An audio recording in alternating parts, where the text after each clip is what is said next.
called this press conference today due to the tragic circumstances of three road fatalities within 4 hours on Saturday evening.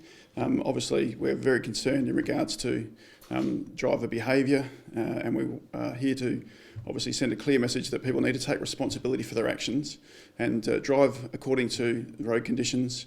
Make sure that they're obviously wearing seatbelts, obviously not engaging in drinking alcohol or taking any drugs prior to driving, and that they're driving in a manner that's safe for the community and obeying the road legislation.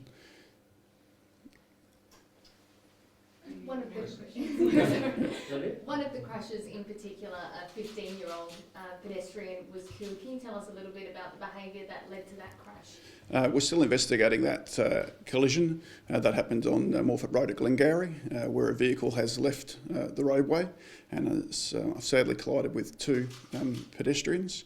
As a result of that collision, one of the pedestrians has died.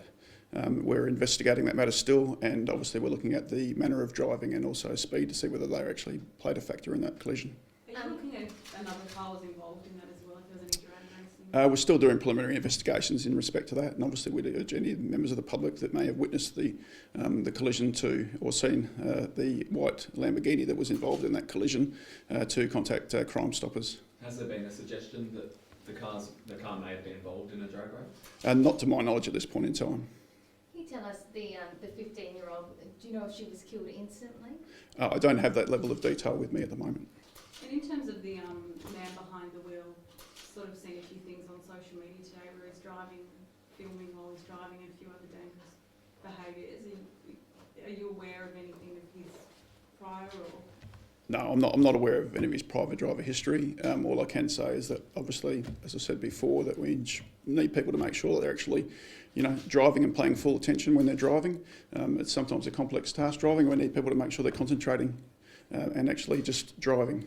Is that concerning to you though, to know that he's got all these videos, driving cars, filming while he's behind the wheel? Well, that's the first I've heard of that, but obviously it's concerning to us. As I said before, it's about people driving and simply doing that and making sure they're paying appropriate attention whilst they're driving a car. With this particular accident, this guy was driving a pretty high performance vehicle.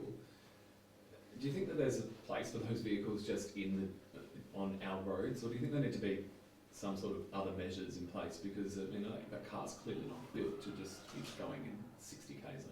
Well, the car can travel at 60 kilometres an hour. And again, it's about people taking responsibility and obeying the road laws, and obviously they're driving to the speed limit that's posted for that area. A few people have questioned why he was released on bail. What was the decision behind that? That's a decision by the bail authority. They've obviously believed that the person will appear in court, and they've chosen to give that person bail. And have you spoken to the family of this 15-year-old girl? No, I have not. Have you heard how they've reacted at all?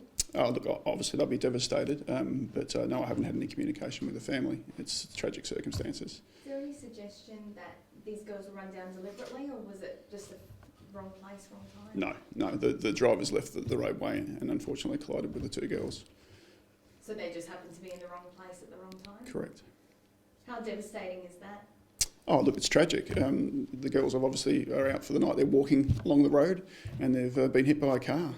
Totally unexpected. It's tragic circumstances. The other girl is in a serious condition, but not with non-life-threatening injuries. And what does this do to? There was a lot of emergency services that were out there on the scene. What is this like for your guys and the AMBOs and also the fireys to have to deal with a scene like this? Look, obviously it's very traumatic. It's very hard for emergency services, and that's why we're pleading with the public to drive to the conditions, to do the right thing on the roads. It's got to stop. We've got to make sure that people are doing the right things on the road. We've just got to stop. The road toll is significantly more than what it was this time last year. There was also those two other fatals. Do you have many details on what happened both down in the southeast and also on Adelaide Plains? Well, a driver's been arrested in relation to the accident that was down near Millicent. That was a driver that's failed to give way, basically, and has driven into the motorcycle rider. And unfortunately, as a result of that collision, the motorcycle rider has died. Did that driver stay at the scene, or was that a hit run, or was it? No. Okay. Is this, frustrating for police after campaigning so much? You know, the road tolls just continuing to climb and climb? It's very frustrating. We're obviously really concerned with driver behaviour at the moment. We're just pleading with members of the public to ensure they do the right thing when they get behind the wheel of a car or on a motorbike, and just obey the road rules. You know, drive to the conditions, and just be responsible when they're in a vehicle or using our roads. With the other accident up in the Adelaide Plains, I think it was at Windsor, was that a head-on collision? Yes, it was a head-on collision. The driver of the vehicle was driving on the opposite side of the carriageway and has collided head-on with another vehicle. As a result of that, that driver has died. So the investigation is probably trying to determine why he was on the wrong side of the road? That's correct. Any idea yet? At this point in time, it's too early to determine the exact cause of that collision, but obviously we'll investigate whether or not there was any medical grounds or fatigue or any distraction involved in that collision. Was the driver in the Glengarry crash, sorry to take you back, was he known to police at all? Not, as I said before, I've got no information in regards to the background of that driver. Are you concerned there's a lot of social media commentary around this particular crash at Glengarry? A lot of people seem to know that vehicle as well. There have been some suggestions that driver's quite well known, the car's quite well known around Adelaide. Are you concerned by some of the comments that are being made on social media? I'm not privy to those comments. What I would say is it is a Lamborghini, so therefore that vehicle probably would stick out on our roads and be quite noticeable. What's actually happened with the vehicle? Has it been impounded? The vehicle would have been impounded for examination, correct.